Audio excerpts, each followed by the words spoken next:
So some of you started this off by saying, we're ready to fight. And Denver, I'm sitting here on behalf of the mayor's office, we're ready to fight with all of you. And I want you to,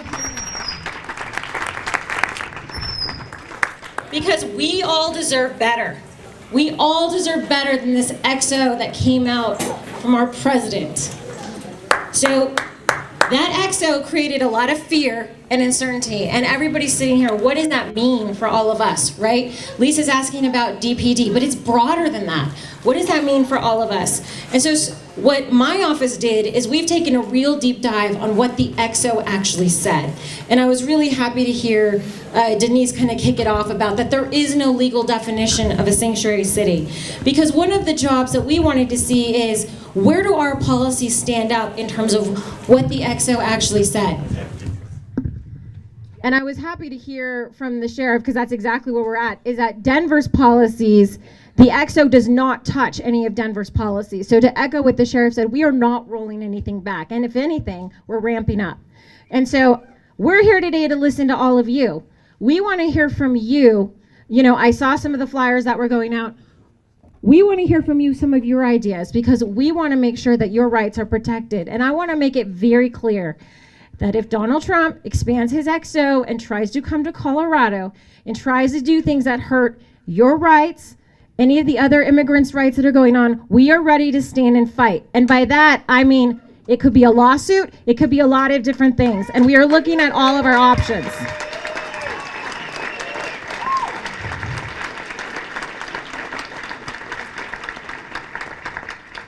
And one thing that's really important that was alluded to some of the speakers is that right now we've got an executive order that is threatening to cut federal funding to various cities who don't comply, or government jurisdictions. That's extortion. That's not allowed under our rules.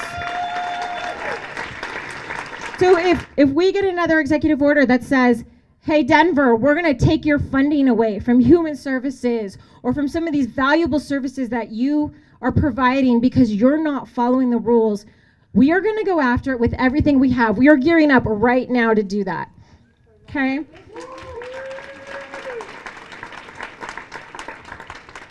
I also wanted to talk a little bit about, before I answer the DPD question, some really important work that we've been partnering on, that we got to partner on with the ACLU over the weekend about what happened at the airport. And it was really important. And I think it's a really great example of when local government is able to come together with the community and the representatives. We expedited permits so that way legal aid could be there for the people coming off the planes, coming out of customs. We worked really hard to make that happen because we felt that it was important to connect people to services. And we're looking for that and other ways to continue doing that. So Lisa, when you ask the question, what is DPD going to do?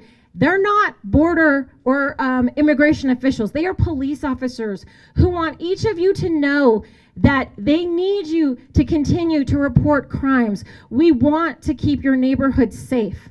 An inclusive and safe Denver means we need you to still talk to us. We're not going to turn you in because you pick up the phone because someone in your neighborhood is in danger or because you and your family are in danger. Okay? I want to make that very clear. We want you to continue going into Denver Human Services because you need services. So those are all really important ideas. So we're really proud to be here today to have this conversation with all of you, and we're really excited to listen with an open ear about the great ideas that you're going to have. And with that, I'm going to turn it over to Alan Salazar.